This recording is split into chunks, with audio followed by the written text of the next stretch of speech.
में तो बिल्कुल ठीक ठाक होंदो।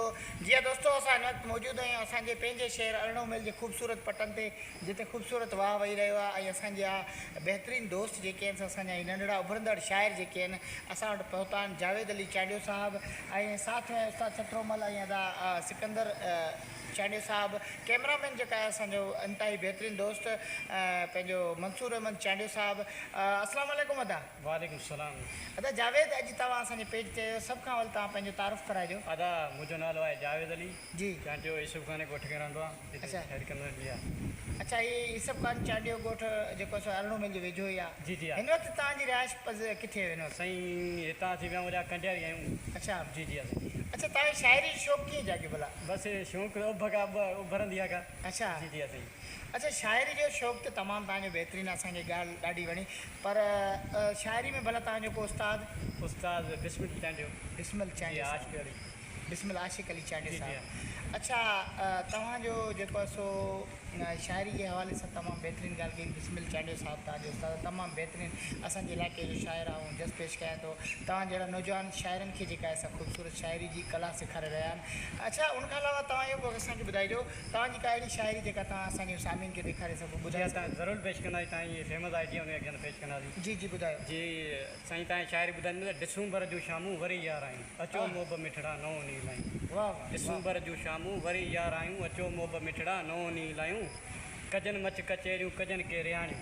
अच्छा कजन मच कचेरियूं कजन के रियाणियूं अखियुनि अखियुनि सां नओं पेच पायूं। डिसंबर जूं शामूं वरी यार आहियूं अचो मोब मिठड़ा नओं नी लायूं। वाह वाह। सिका नेणा आहिनि कई साल तोलई सिका नेणा आहिनि कई साल तोलई लए सिका अखियुनि जी कयो के भलायूं। डिसंबर जूं शामूं वरी यार आहियूं। वाह वाह। घणा ॾुख ज़माने ॾिना आहिनि जावेद खे। घणा ॾुख ज़माने ॾिना आहिनि जावेद खे जले लोक सारो जलनि खे जलायूं। डिसंबर जूं शामूं वरी यार आहियूं अचो मोब मिठड़ा नओं नी लायूं। वाह वाह। डिसंबर के जेका तव्हां भेटा पेश कई ॾाढी ख़ुशी थी असांखे।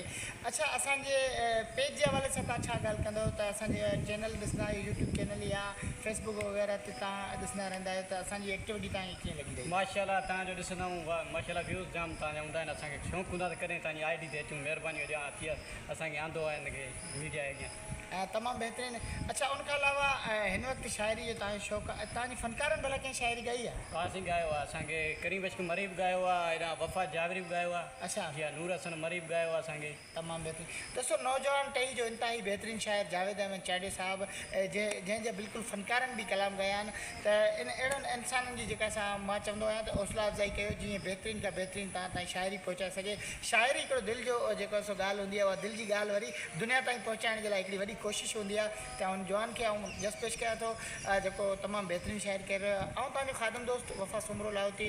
अच्छा उनखां अलावा दोस्त तव्हां जेका अहिड़ो कोई शाइरनि जे लाइ को पैगाम जेके हींअर नई टही जा जेके शाइर तव्हांजी जोड़ जा थियनि पिया उन्हनि खे तव्हां कहिड़ो पैगाम ॾियणु चाहींदो? हर कंहिंजी सही सोच आहे हर को संदरा भलो बि लिखे। अच्छा। हर कंहिंजी सोच आहे हर कंहिंजा संदा एहसास आहिनि हर को भलो बि लिखे। असीं इहो ई चवंदा आहियूं सुठो लिखनि सुठी सोच धारनि। जी हा भली संदी धारनि। हाँ दोस्तों अदा जो पैगाम भी तव्हां ॿुधो छो त मुख़्तसर आहे इन करे असां ॻाल्हाए रहिया आहियूं छो त हीउ हिकिड़ो नौजवान नओं आहे ऐं उनखे अलावा सोशल मीडिया ते जेका असां पहिरियों चकर वॾे पेज ते अचे पियो त उनजे करे असां वीडियो खे हिते ई वाइंड अप कंदासीं। ऐं तव्हांजो ख़ादम दोस्त वफ़ा सुमरो लाहौती आजिज़ हुजण जी नगरी मां मोकिलायां था ऐं इहो ई आउं चवंदुसि त जहिड़ा पेर तेरा ख़ैर ख़ैर हूंदी हयाती पिया थींदा मेड़ा चङो पार बेड़ा सिकुंजे सघनि जा छिके जल्द छेड़ा चङो पार बेड़ा हूंदी हयाती पिया थींदा मेड़ा।